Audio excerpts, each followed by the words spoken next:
Hi guys, and welcome back to another episode of Sunshine on Leyth, the analysis days. And I actually can't believe this. The board have given me money.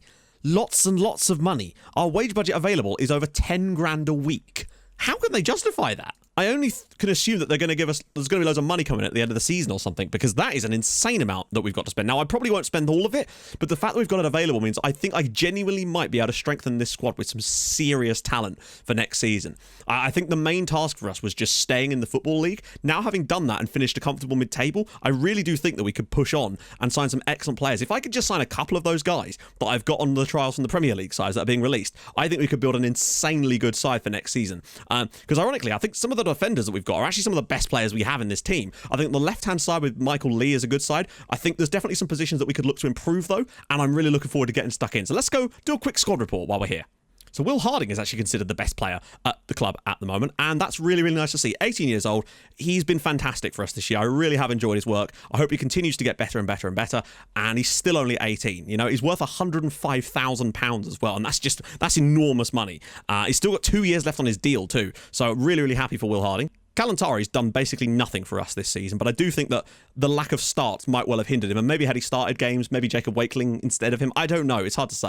Kasimba has barely played, will leave this summer. He did make a couple of starts towards the end of the season and actually did okay. Kai Knight, I've been pleased with him as well this year. I think he's improving in all the right areas. He's a big tall boy. I do wonder, though, if the fact that we've concentrated so much on the height of the defenders might well cost us, because we are playing a high line, and that might be a problem for us. But to be fair, he's still done well. Few goals for us this year. Pleased with his performances, and he's got really good heading, marking, and tackling. He's actually been sensational. Great determination too. Ruben Lau, he'll be off in the summer, but he has played over 150 games for us, so fair play to him. Michael Lee, though, I really do feel like long-term is our solution to BPK on this left-hand side. So I'm really, really pleased with him. His contract's up next summer, but I'll be giving him a new one this year with extensions galore to make sure we keep this guy, because I really, really like him. Luke O'Reilly, contract up this summer, will definitely leave.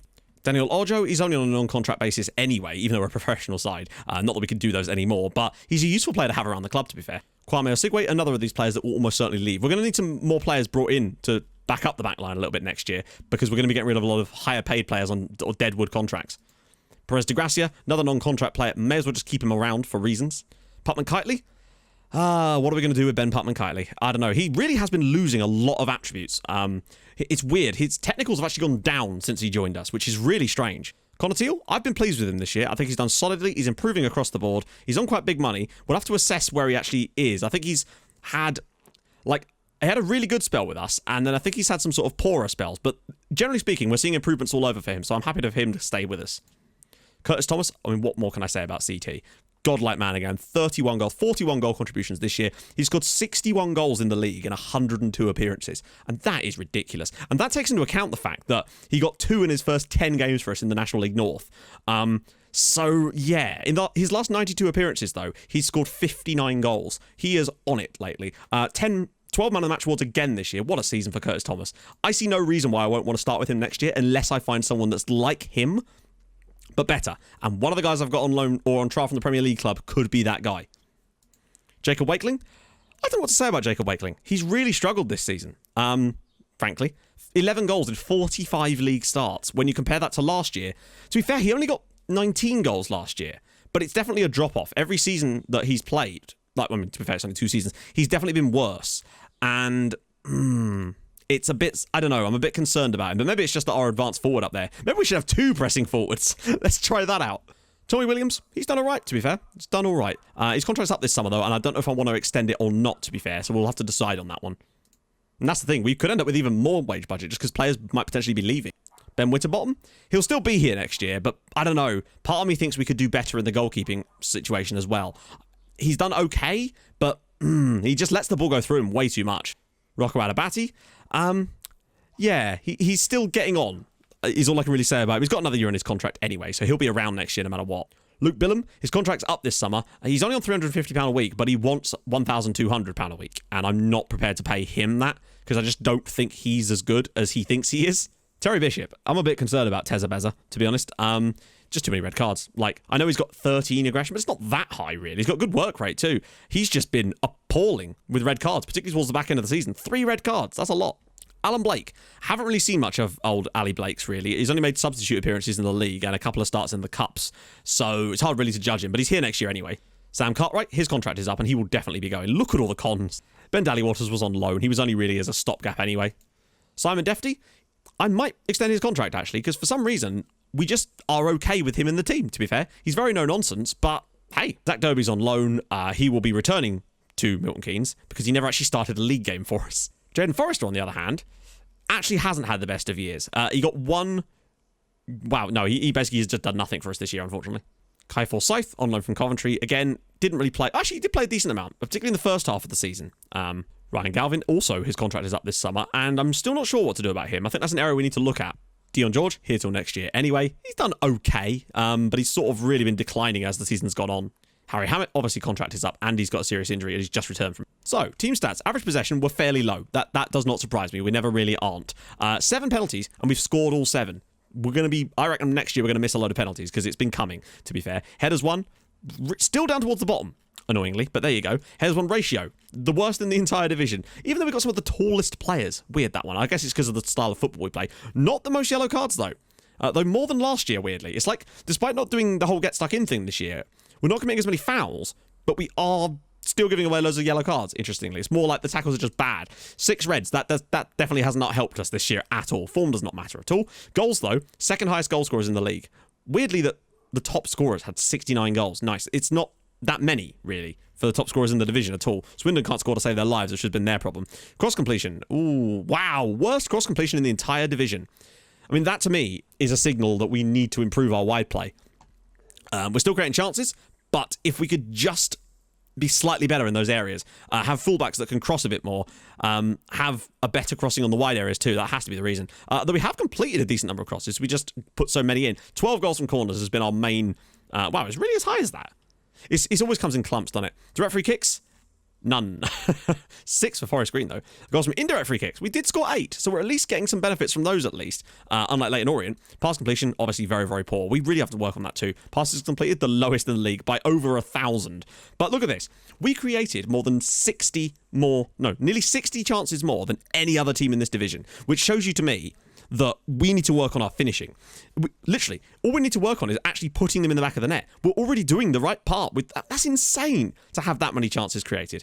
When you look at the other teams, like Rochdale, okay, they're a bit of an outlier as well, and Exeter City probably should have done better too.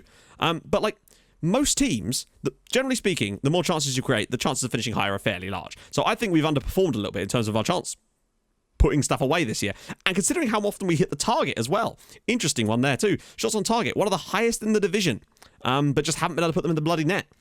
So that's a strange one for us as well. Something we definitely have to work on. Our conversion rate is still surprisingly high despite all that. Fouls against, we don't win many fouls either, which is probably for the best. Otherwise we'd score even more goals from indirect free kicks. Dribbles per game though, high. That's what I want to see. More of that. Defensively, ooh, not so good. But it was a lot worse at one point in the year. At one point we were sort of down towards here, and we have slowly brought it back again as the year's gone on. Conceded from corners, 5. It's not too bad. That I'm happy with. 5 or 4, it's right up there towards the very best. Direct free kicks, 2, could be a lot worse. It's this one that I'm sure is going to be the worst possible. Actually, no, only 8. That's still not brilliant, but look, if we'd have just conceded 2 less, we'd have been like mid-table. So actually, it could be a lot worse. But we're just so used to conceding them. It's like we've got PTSD on bloody indirect free kicks. Clean sheets, one of the lowest in the division. Actually, no. Not the lowest, but like still not the worst either. Forest Green are particularly bad for that. One of the more foully clubs this season, though, compared to other teams. So that's a shame. Tackles 1. That's also probably why we foul so much. Tackles 1 ratio, one of the lowest as well. Not so good. Penalties conceded. Yeah, 6 penalties conceded. Not surprising, though, when you commit as many fouls as you do. One of the lowest average attendances this year, though, 2,500 on average. But for us, that's phenomenal. That's just brilliant. Average capacity, I mean, look, 55%. Still pretty good compared to Tranmere. Stadium sellouts, obviously none. Highest attendance, what was our highest attendance? 3,100. Not bad. If we can start putting up those kind of numbers next year, that will make a lot of difference because we've lost a lot of money as the season's gone on through dwindling home attendances as we started to sort of fall down the league somewhat. Net transfer spend, we actually did spend £500. So I guess, wow, Exeter made millions. But here's the thing. Our salary is less than half of the next biggest side. And that to me is the true test of just how well we've done this year. There are teams in this league spending 4, 5, 6, 7 times our amount of money, and we finished above Port Vale. We didn't finish above Wycombe, but we nearly did. Exeter City nearly got relegated, for crying out loud. We have been massively overperforming. Player detailed. This is always a fun one, although it's going to be more difficult as we unlikely going to be able to sign any of these guys. In fact, I'm not even going to be trying to sign these sort of players because they're obviously all playing for, generally speaking, better clubs, unless it's a Swindon player or a Tranmere player. And the likelihood of them being in here is very, very slim. Red cards, Terry Bishop got 3, you big bellend. Curtis Thomas, though, 12 man of the match awards, more than any other by nearly double. Only Rafferty Pedder got more than half the number, which is crazy. Distance cover per 90 minutes. Luke Billam really does get about. Putman Kitely's not bad on that one too. Michael Lee, but then he has played in different positions, to be fair to him. Average rating, though, Curtis Thomas, the only player we've got on there, but what a year he's had. He's going to win Player of the Year again, I feel like it. Cameron Burgess, former Fulham player on there as well. Will Harding, though, on headers 1. Good to see. Goals, 29 in the league for Curtis Thomas. 10 more than Gustav Mugensen. Terrific. And even Jacob Wakeling, he's not that far down, enjoyed 15th, but you just want to see a bit more out of him, really. You just want to see a bit more. Curtis Thomas has the best goals per minutes ratio. So actually, Mugensen's been pretty good. He just hasn't played enough games, really, to have an effect there. Shots overall, I mean, he's had a lot of shots too, but not as many as Harrison Chatfield, who somehow had 180 shots and only scored 14 times. But he has had the most shots on target. That's a big factor. And this, to me, is the key thing here. Curtis Thomas scores 30 goals off of 95 shots on target, whereas Jacob Wakeling only scores 11 goals off of 58 shots on target. That's poor. And he does hit the target a lot too. Both of them do. And yeah, CT's conversion rate of 18 is fantastic, whereas, I mean, Jacob Wakeling's must be down into, what, 11%? Something like that. Appearances, obviously we don't really care about that. Penalties, 7 out of 7. What a god. He doesn't even have good penalties. He's just a good player. Assists-wise, he's on there as well with 10. Luke Billam's got 8, which is pretty impressive, to be fair. Key passes, interestingly, no one on there at all for us. Huh. That's surprising, actually. Look at this. This is a weird one, right? So this shows to me that we're not actually making that many key passes, but we're creating an awful lot of just pure good quality chances. To have 4 players in the top 10 of that, with CT obviously at the top, but Billam and Putman Kitely in there as well. Notice no Jacob Wakeling. And even Adabati with 19. And Jacob Wakeling right down there as well. That's interesting, actually, that we're not creating the key passes anymore like we were before, but we're creating the chances. And that's really what matters to me. You know, a key pass could just be a pass leading to a shot. That shot could be from anywhere. These are passes that are leading to shots in excellent chance, you know, that count as clear-cut or half chances. And to me, that's what you want to be creating. I know it isn't the be-all and end-all, and sometimes you can get stuck on those things, but creating a clear-cut chance, if you're creating 3 or 4 clear-cut chances a game, that stands to reason you should be scoring goals because you're getting into the position to be having excellent opportunities. So there we go. Cross-completion is always a bit of a weird one. Dribbles per 90 minutes. No one on there at all for us. God, Jose Maria Laranaga is an incredibly good footballer, and I really liked... I want to try and get him on loan this summer, but the fact is, he's at Colchester, and they're a really good side. So, yeah, he's fantastic. He probably won't be there next year anyway at this rate. Tackles per 90 minutes? No one on there at all. And that is a big sign for me that we've sort of lost it a bit with Putman Kitely. Mistakes leading to goals? No one on there, which is a good sign. Only Defty is on the mistakes one, incredibly. I figured that we'd at least have someone like a Terry Bishop on there, but you never know. No one on the key tackles other than Simon Defty, but that's still quite nice. Key headers. Yes, Will Harding's up there. Kai Knight does get there. And remember, Kai Knight's played a lot less minutes this season too. Well, actually, 30. But, to be fair, a lot of these... no, I don't know. I feel like he would be a bit higher, though, if he played the full season. Interceptions? No one. Ooh. Blocks? Will Harding and Kai Knight both putting the blocks in. Good to see.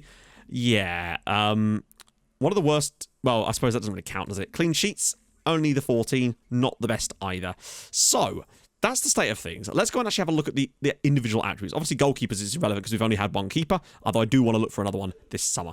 So I'm going to start with left backs. It's basically comparing Michael Lee and Ryan Galvin because Kai Forsyth didn't play there. Ojo probably did, but not enough. So first things first, Lee covers more ground than Galvin. Nice to see. We concede slightly more goals with him in the team, but it's negligible. But he does make more assists. Doesn't win as many tackles, but he wins more tackles, just less tackle percentage. He's not as good at the key passing side of things, which is interesting, considering that, I mean, to be fair, Michael Lee has also played further up the pitch. It's really hard to judge this one. But he has one more in the air, which is a good sign. Dribbles are about the same. Better cross completion. More assists per 90 minutes. Chance creation is about the same. We score more goals with him in the team. He scores goals himself. I still feel like Michael Lee is the future of our left-hand side for us. And I think next year, he will be our starter there. But this is not about that. This is definitely left back. And really, Galvin's contract's up. I think left back needs to be completely rejuvenated in the summer. I think we've been stagnating in both of our fullback positions because we just don't have enough forward momentum in either of them. I want to have Lee, because the great thing about Lee is he can play both. He's versatile, but I want to make sure that he gets freed up to play left wing next year. So I think we might be signing 2 new left backs this year, because I don't think Ryan Galvin's going to stick around. He might do. See what he wants in terms of money. If we can keep him on a low contract, then maybe we'll stick around with him and then bring in a younger, better left back to play in front of him, perhaps. That's sort of my plan there, I'd say. And on the right-hand side, it's basically been a battle of Defty and Williams, really. Teal and Adabati have played there once each, I think, but really it's about Defty and Williams. And I feel like Defty should take this fairly comfortably, you'd think. Much better defensively than when Tommy Williams is in the team by a comfortable distance. Better on the interceptions. Tackles-wise, he wins a lot more tackles, and a reasonable amount in terms of the tackles per game as well. He's far more creative in terms of his key passing. His headers won are a lot better than Tommy Williams as well. Wins a lot more headers too. Dribbles are about the same. Crossing's the same. Assists-wise, he has some. And that's about it, really. Chance creation, better. Team goals per minute, better. Everything really better. So Simon Defty is a better defender than Tommy Williams. Who could have guessed that? So Tommy Williams I will let go this summer. Defty, I think his contract's up, but I will give him a new one. I think he deserves it. And again, we're going to be looking at another right back in the summer. I think 2 left backs probably, potentially, or at least 1 and a right back. We want good players in both left and right back. That's the kind of gist that we're looking at right now. Immediately, I can just tell that. Sam Cartwright will also be off this summer. As for centre-backs, I mean, Harding, Knight and Forsyth are the ones that have really played as centre-backs so far for us this year. I mean, Dally Wars, a few little odd players, but honestly, like, I'm happy with Harding and Kai Knight, because Forsyth's going to be going back from his loan spell. I don't know if anyone really stood out as being amazing. Let's just have a little look. So Harding again, really, really good. Kai Knight, much better than Forsyth. Defensively, not too bad. Forsyth wasn't bad defensively, but interceptions-wise, these two with their height really do make a difference for us. Tackles one, they were pretty much across the board, really, weren't they? Yeah, no one's too bad there. Tackles one per game. They're obviously going to have more because they're DMs. Pass completion. Anyone really standing out or being particularly poor in that one? Not really. They're all sort of in around that 60% mark, which is fine. Key passes per 90 minutes. Occasionally, it's nice to see one of them just lump a ball over the top. Forsyth is slightly... Actually, no, he's not. They're all fairly close on that one. Headers won, though. This is the key. 81 for Harding, 75 for Kai Knight, and all the way down at 60 for Kai Forsyth. Happy with those two, and I think they'll be our starting pair next year by a comfortable distance. I mean, look at that. An average of 7 headers, 1 per game. That's a lot of interceptions, basically. They're mostly interception headers, but the great thing about it is, because they've got those DMs in front of them, they're nodding those balls down, and the DMs are just picking it up and going with it. That's the key thing. Dribbles per game, totally irrelevant for a centre-back, obviously. Assists, again, not bothered about that whatsoever. Their own goals themselves, again, they outperform... Well, no, about the same in fairness. Shots on target, it's not really that relevant for those guys. I feel like Kai Knight and Will Harding will be our starting centre-backs next year, no doubt. Both of them have 4-star current ability and potential to move even further, particularly Harding. But that said, I do want to sign a couple more young centre-backs to play in behind them, maybe 2 more. Defence is going to be a really, really strong point for us this year. We need to sign a right-back, a left-back, and possibly even 2 centre-backs. Really try to strengthen that area, and we've got the money to do it. Doesn't mean I'm going to splash the cash. I am going to be sensible with the money. We're not going to go over the top with it. If I can get them on free signings with really cheap contracts, then I will do so, because I want to make sure that we maintain a sensible wage budget, particularly as we've been entrusted with all this extra money, you know? So, defensively, we must do things. And a new goalkeeper. We basically want a guy in every position so far. So, there's that. Let's check the DMs, and I think, honestly, we're going to have to sign there too. Because it's been a battle with Teal, Bishop, Adabate, really, this year. That's been the 3 standouts for that role. I mean, Perez de Gracia, his numbers are not that bad, in fairness. When he's come in, team conceded is about the same. Interceptions is about the same. Tackles won is actually higher. And his tackles per game are actually even higher than that too. He's been surprisingly good considering passes is solid. Key passes is around about the same area. His headers won is better than most of them except Adabate. His headers won per 90 minutes is very, very high. Dribbles, again, it's around about the same area. Can't cross, but he probably hasn't had the chance to. We score a lot of goals with him in the team too. He's definitely staying next year, but he'll only really be a bit part player. Connor Teal, I'm happy with. Terry Bishop, he is wanted by Luton Town. And I do kind of wonder if maybe we could move him on. Because he lacks the mobility, and I think often, I mean, the fact he just gets so many red cards, and I know we've had other players that get red cards too, but there's something about Terry Bishop that just doesn't quite sit right with me. And I do wonder if a big bid comes in from Luton Town, whether moving him on and trying to just get loads of clauses in there for the future might not be the worst idea in the world, because I just don't like him very much, to be honest. I just don't like him. He pisses me off when he plays. He's got some good attributes, but he's a frustrating player. So we may well look to sign another DM because I really want one that's got excellent... I want that Regista. I want to start moving over to the Regista. That's my dream, to have a Regista in this team.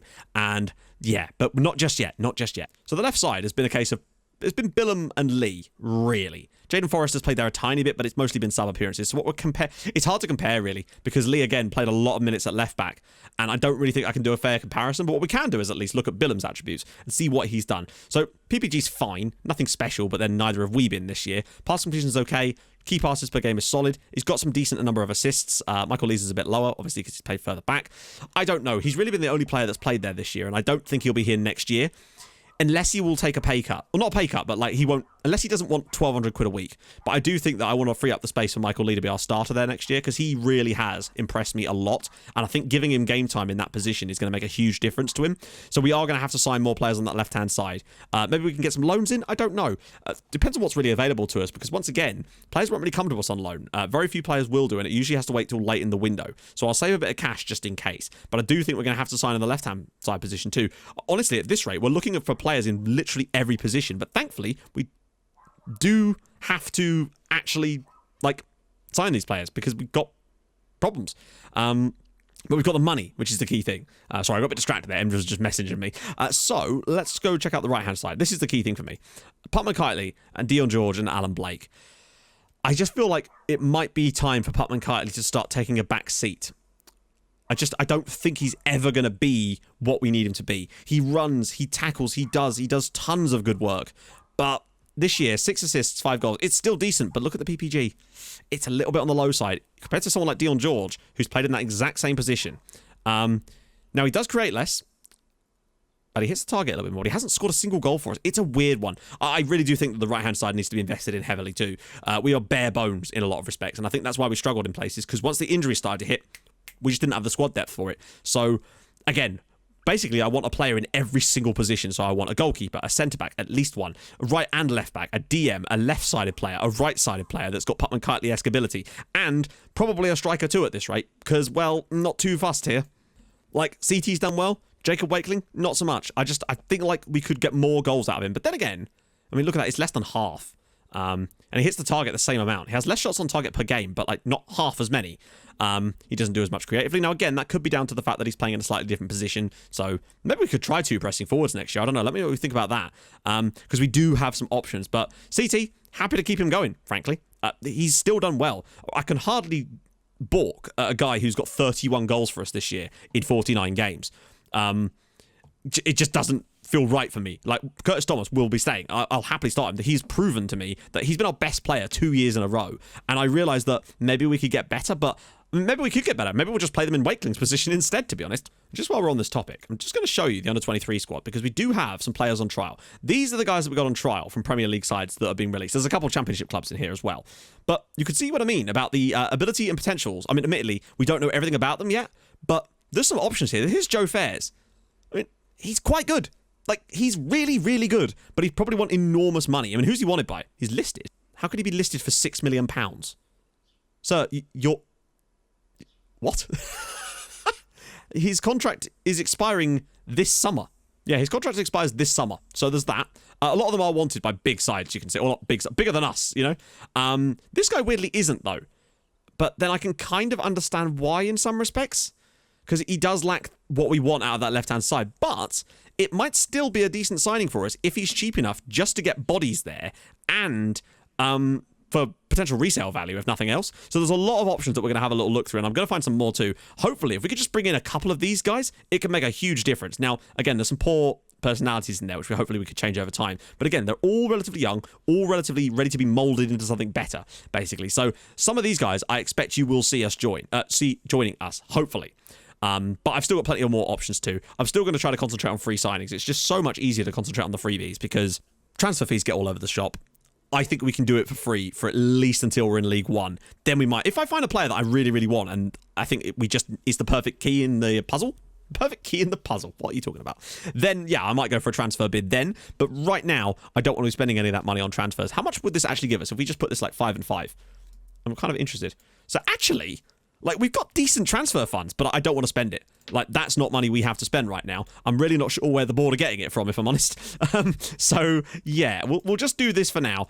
go with what we've got and see what I can come up with. I'm pretty confident that I can find some solid deals this summer to strengthen us in a lot of areas and provide players for the future. Building a young squad like this is always nice because it means that we're constantly generating good players. We're building them through. We're not generating them ourselves yet because we can't, but we will get there one day as well. I'm certain of it. This has been a slightly shorter analysis video. I realize I kind of rushed through things a little bit, which maybe I shouldn't have done, but it was a tough one because I knew there was going to be so much transition over the summer that it was going to be difficult, and I basically want to sign new people in virtually every position in the squad.